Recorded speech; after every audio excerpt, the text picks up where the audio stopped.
Praise the Lord. എല്ലാവർക്കും യേശുവിൻ നാമത്തിൽ സ്നേഹവന്ദനം. 2026 രണ്ടാം ദിവസം നമുക്ക് ഒരുമിച്ച് കൂടാൻ യേശു കർത്താവ് ബലവും ആയുസ്സും ആരോഗ്യവും കൃപയും തന്നതോർത്ത് കർത്താവിന് നന്ദി. അപ്പോസ്തല പ്രവൃത്തിയിലൂടെ ഇനിയും നമ്മൾ ഈ പുതിയ വർഷം സഞ്ചരിക്കാൻ പോവുകയാണ്. അപ്പോസ്തല പ്രവൃത്തി 19-ാം അധ്യായം 7 വരെ നമ്മൾ പറഞ്ഞു. 7-ാം വാക്യം 8-ാം വാക്യവും നമ്മൾ പറഞ്ഞ 12 പുരുഷന്മാർ അഭിഷേകം പ്രാപിച്ചതും പിന്നെ പൗലോസ് പള്ളിയിൽ ചെന്ന് ദൈവരാജ്യത്തെക്കുറിച്ച് സമ്മതിപ്പിച്ചും കൊണ്ട് 3 മാസത്തോളം പ്രാഗൽഭ്യത്തോടെ പ്രസംഗിച്ചു. പൗലോസ് വെറും പ്രസംഗകനല്ല, അവൻ സമ്മതിപ്പിക്കും. യേശു തന്നെയാണ് കർത്താവെന്ന് സമ്മതിപ്പിക്കും. യേശുവിനെ തെളിയിക്കുവാൻ പൗലോസ് വളരെയധികം പരിശ്രമിക്കുന്നു. അതുകൊണ്ടാണ് ഗലാത്യ ലേഖനം 3:1 പറയുന്നു, യേശു ക്രിസ്തു ക്രൂശിക്കപ്പെട്ടവനായി നിങ്ങളുടെ മുമ്പേ വരച്ച് ഞാൻ കാട്ടിയിട്ടും നിങ്ങളെ ക്ഷുദ്രം ചെയ്ത് മയക്കിയതാരാണ്? ഞാൻ ഇത്രയും വ്യക്തമായിട്ട് യേശു ക്രിസ്തുവിനെ നിങ്ങളുടെ മുമ്പിൽ തെളിയിച്ചിട്ടും, ക്രൂശിക്കപ്പെട്ട യേശുവിനെ തെളിയിച്ചിട്ടും നിങ്ങളെന്താണ് മന്ദിച്ചതുപോലെ ഇരിക്കുന്നത്? നിങ്ങളെന്താണ് പ്രതികരിക്കാത്തത്? നിങ്ങളെന്താണ് യേശുവിൻ്റെ അടുക്കലേക്ക് വരാത്തത്? നിങ്ങൾ എന്തുകൊണ്ടാണ് യേശുവിനെ വിശ്വസിക്കാത്തത്? ഇതൊക്കെയാണ് പൗലോസിന് ചോദിക്കാനുള്ളത്. അതായത് വെറുതെ പ്രസംഗിച്ച് പോകുന്ന ആളല്ല പൗലോസ്. ഒരിക്കൽ ഇംഗ്ലണ്ടിൽ ജയിലിൽ സുവിശേഷം അറിയിക്കാൻ ഗവൺമെൻറ് വെച്ചിരിക്കുന്ന അച്ഛന്മാരുണ്ടായിരുന്നു. അവർ വന്ന് ജയിലുകളിൽ വന്ന് ബൈബിൾ വായിക്കും, യേശുവിനെ കുറിച്ച് പറയും.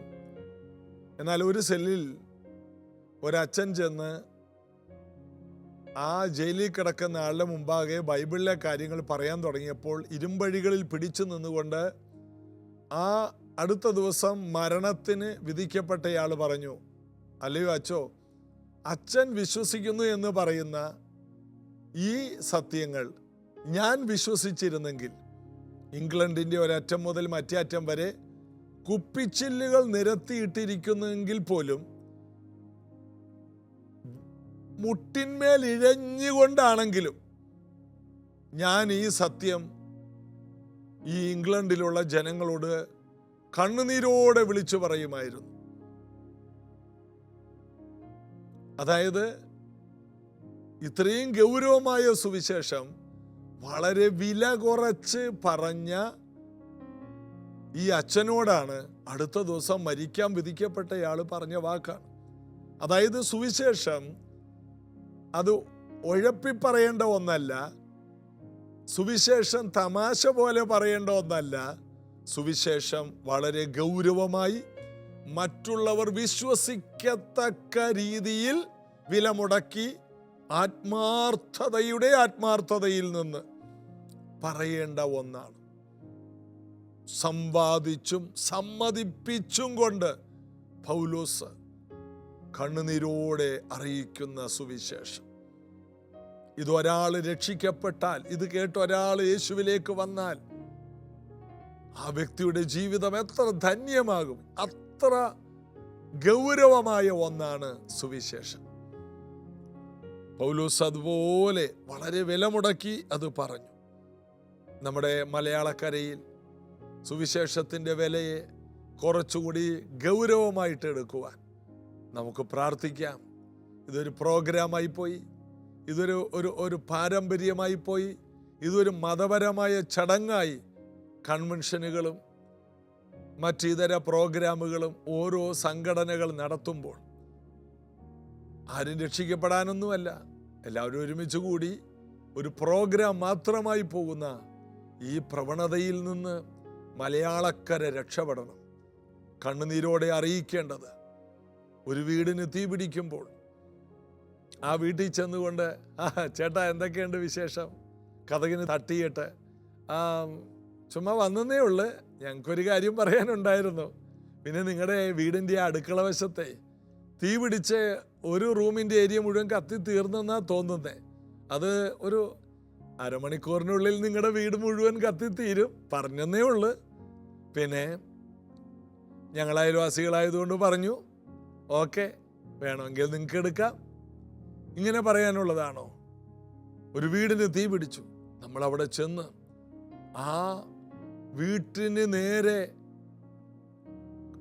നമ്മുടെ വീട്ടിലുള്ള ബക്കറ്റിലെ വെള്ളം മുഴുവൻ കോരി ഒഴിച്ച് മണ്ണ് വാരിയെറിയുന്നു, നിലവിളിക്കുന്നു, നാട്ടുകാരെ കൂട്ടുന്നു. ആ വീട്ടുകാരുടെ കതക് തട്ടുകയല്ല, ഇടിച്ച് പൊളിച്ചകത്ത് കയറി അവരെ പുറത്തെടുക്കുന്നു. ഇത്ര വലിയ രക്ഷ.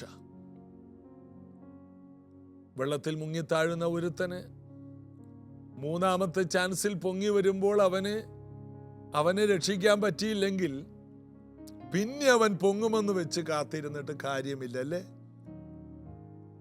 അവന്റെ ചാൻസ് നഷ്ടപ്പെട്ടു. അതുകൊണ്ട് അവനെ എങ്ങനെ രക്ഷിക്കുവാൻ എന്ത് വിലയും നമ്മൾ മുടക്കാറില്ലേ? അതിനേക്കാൾ ഗൗരവമാണ് സുവിശേഷം. ഒരാളുടെ മരണത്തെ മാറ്റിക്കളയുന്ന സുവിശേഷം, ഒരാളുടെ കുടുംബത്തെ ഐശ്വര്യമാക്കുന്ന സുവിശേഷം, ഒരാളെ നിത്യതയുടെ അവകാശിയാക്കുന്ന സുവിശേഷം. യേശു ക്രൂശിൽ കിടക്കുമ്പോൾ യേശുവിൻ്റെ നെറ്റിയിൽ അല്ലെങ്കിൽ തലയിൽ അടിച്ച ആ കിരീടത്തേൽ കോലുകൊണ്ടടിച്ചപ്പോൾ തലയോട്ടി പൊട്ടി യേശുവിൻ്റെ ശരീരത്തിലേക്ക് തലയിൽ നിന്ന് രക്തം വാർന്നൊഴുകി. യേശുവിൻ്റെ കണ്ണുകൾ പോലും തുറക്കാൻ കഴിയാതെ കൺപീലികളിലും കൺതടങ്ങളിലും രക്തം കെട്ടിക്കിടക്കുന്നത് കൊണ്ട് കണ്ണിൽ ആ രക്തത്തിൻ്റെ ആ പശ നിമിത്തം കണ്ണുപോലും തുറക്കാൻ കഴിയാതെ രണ്ട് കൈകളും ക്രൂശിൽ അടിക്കപ്പെട്ടവനായി, കാലുകൾ അടിക്കപ്പെട്ടവനായി, നിസ്സഹായനായി കിടക്കുന്ന കർത്താവ്. അടുത്ത് കിടക്കുന്ന ഒരുവൻ പറഞ്ഞു, കർത്താവേ, നീ രാജാവാകുമ്പോൾ എന്നെ ഓർക്കണേ. ആ വശത്തോട്ട് തിരിഞ്ഞ് അവനെ കാണാൻ പറ്റുന്നുണ്ടോ എന്ന് പോലും അറിയില്ല. ചരിത്രം പറയുന്നു, ഈ 6 ഇഞ്ച് 8 ഇഞ്ച് നീളം വരുന്ന മുള്ളുകളുള്ള ആ മുൾക്കിരീടം തലയിൽ വെച്ചിട്ട് കോല് കൊണ്ടൊരു പടയാളി യേശുവിനെ അടിച്ചപ്പോൾ തലയോട്ടി തുളച്ച് ഒരു കണ്ണ് വെളിയിലേക്ക് തള്ളി ഞരമ്പുകളിൽ തൂങ്ങിക്കിടന്നെന്നാണ് എൻ്റെ പാസ്റ്റർ പ്രസംഗിച്ച് കേട്ടിട്ടുണ്ട്. അപ്പോൾ ഒറ്റക്കണ്ണനായി കിടക്കുകയാണ്. ആ കണ്ണിലും രക്തം കെട്ടിക്കിടക്കുകയാണ്.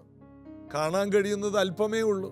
അവിടെ കിടന്നുകൊണ്ട് കർത്താവ് എന്നെ ഓർക്കണേന്ന് പറഞ്ഞ ആ കള്ളന്റെ നേരെ വശത്തോട്ട് തിരിഞ്ഞ്, ഇന്ന് നീ എന്നോടുകൂടെ പറുദീസയിലിരിക്കുമെന്ന് പറഞ്ഞ ആ കർത്താവിൻ്റെ സുവിശേഷമാണ് നാം പറയുന്നത്.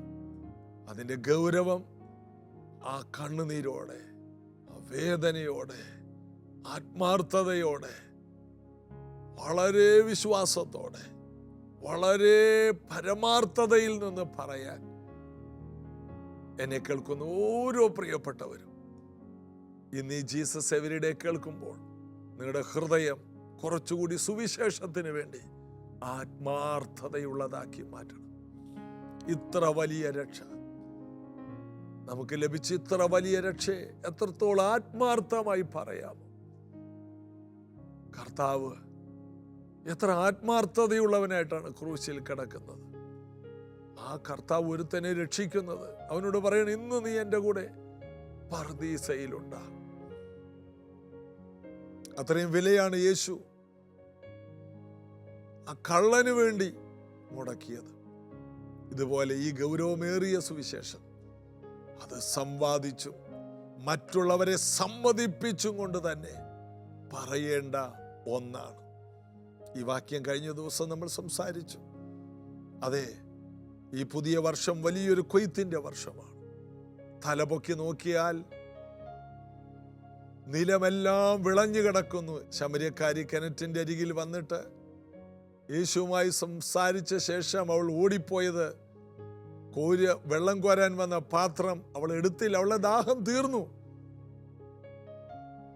നട്ടുച്ച നേരത്ത് ദാഹിച്ചു വലഞ്ഞ് ദൂരത്തുനിന്ന് വന്ന ഒരു പെൺകുട്ടി വെള്ളം കോരാതെ പോയെങ്കിൽ അവളും ദൂരെ സംതൃപ്തയായിട്ടാണ് യേശുവിൻ്റെ അടുത്തുനിന്ന് ഓടിയത്. ശമരിയ വരെയും പോയി. എന്നിട്ട് അവിടെ ചെന്നുള്ളവരോട് പറഞ്ഞു, ഞാൻ ചെയ്തതെല്ലാം എന്നോട് പറഞ്ഞവനെ വന്ന് കാണ്. ഒരുപക്ഷെ അവൻ മശിഹയാണെങ്കിലോ. ജനക്കൂട്ടം ഒരു മഹാനദി പോലെ ഒഴുകി ഒഴുകി വരികയാണ്. ആ സമയത്ത് യേശു ശിഷ്യന്മാരോട് പറഞ്ഞതാണ്, നിങ്ങളറിയാത്തൊരു ഭക്ഷണം എനിക്ക് കഴിക്കാനുണ്ട്, ഗുരുവെ ഭക്ഷിച്ചാലും എന്ന് പറഞ്ഞപ്പോൾ യോഹന്നാന്റെ സുവിശേഷം 4-ാം അധ്യായത്തിൽ ഈ ചരിത്രമുണ്ട്. എന്നിട്ട് പറയുന്നു, ഇപ്പോഴേ നിങ്ങൾ തലപൊക്കി നോക്കിയാൽ കൊയ്തെടുക്കാൻ പറ്റിയ പരുവത്തിൽ ഇതാ വിളവ് കിടക്കുകയാണ്. ചിലര് പറയുന്നു 4 മാസം കഴിഞ്ഞാൽ ഇനി കൊയ്ത്തുള്ളൂ.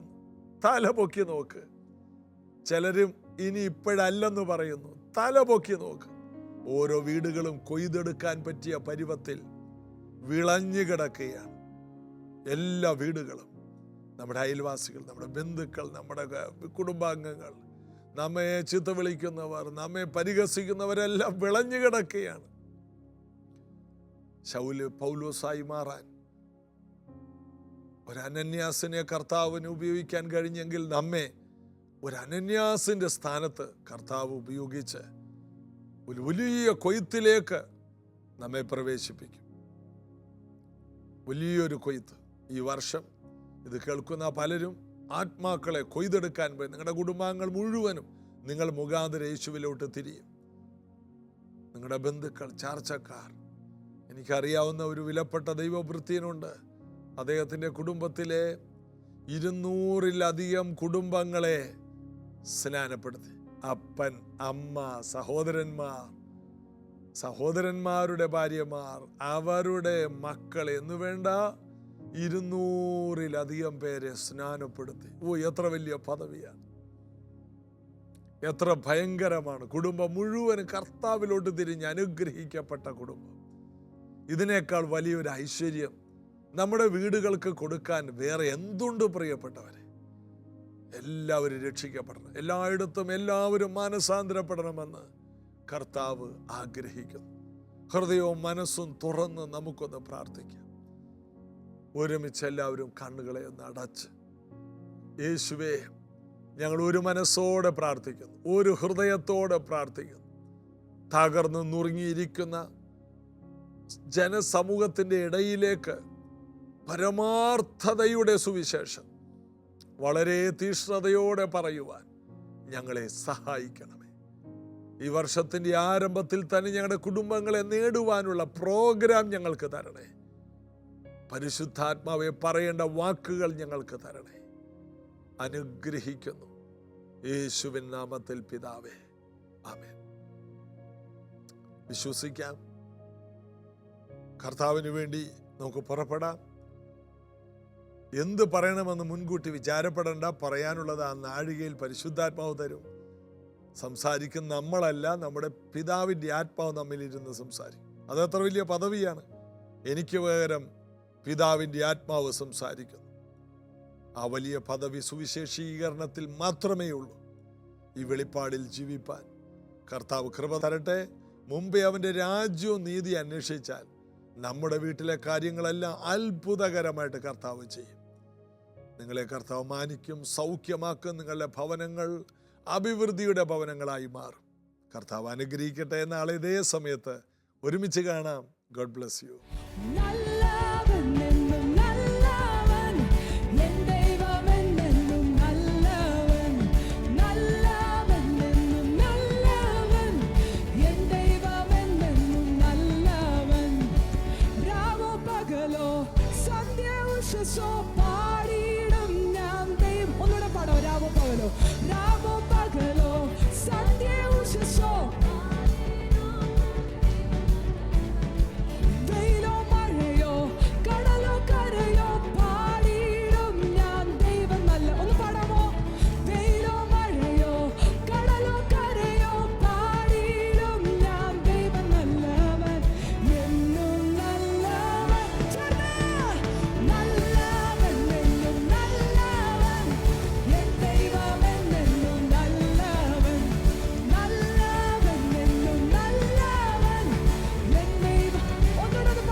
ചിലർ കരഞ്ഞുകൊണ്ടാ പാടുന്നത് എൻ്റെ ദൈവം നല്ലവനെന്ന്.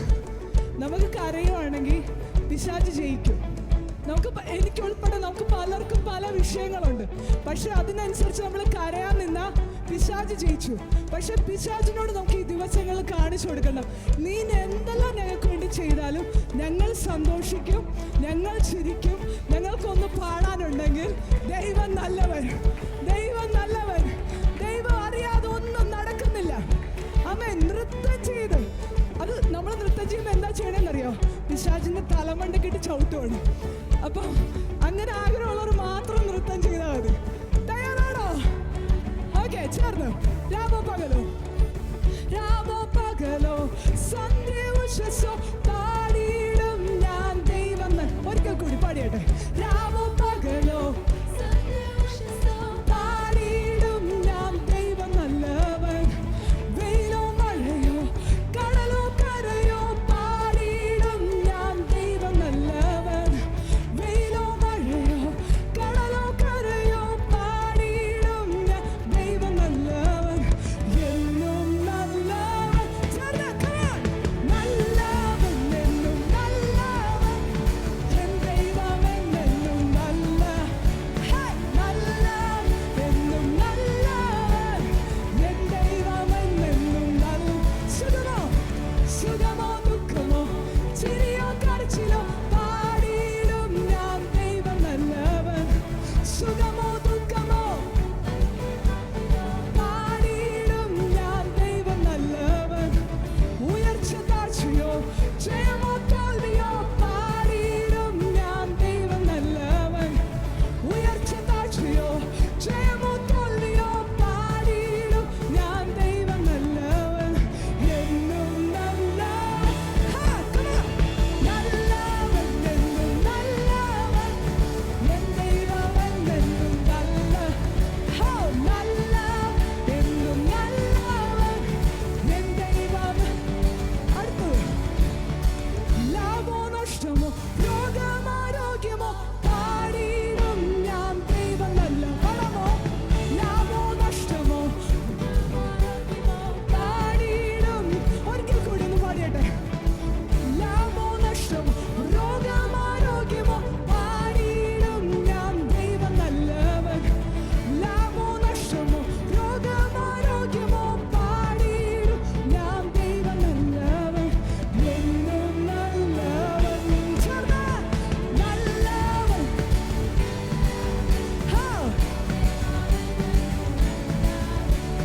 നല്ലവൻ എന്നും നല്ലവൻ, എൻ ദൈവം നല്ലവൻ. നല്ലവൻ എന്നും നല്ലവൻ, എൻ ദൈവം എന്നും നല്ലവൻ. നല്ലവൻ എന്നും നല്ലവൻ, എൻ ദൈവം എന്നും. സുഖമോ ദുഃഖമോ, സുഖമോ ദുഃഖമോ ചിരിയോ കരച്ചിലോ, പാടിയിടും ഞാൻ. ഒന്നുകൂടെ പാടിയട്ടെ. സുഖമോ ദുഃഖമോ ചിരിയോ കരച്ചിലോ, പാടിയിടും ഞാൻ ദൈവം. ഉയർച്ച താഴ്ചയോ, ഉയർച്ച താഴ്ചയോ ജയമോ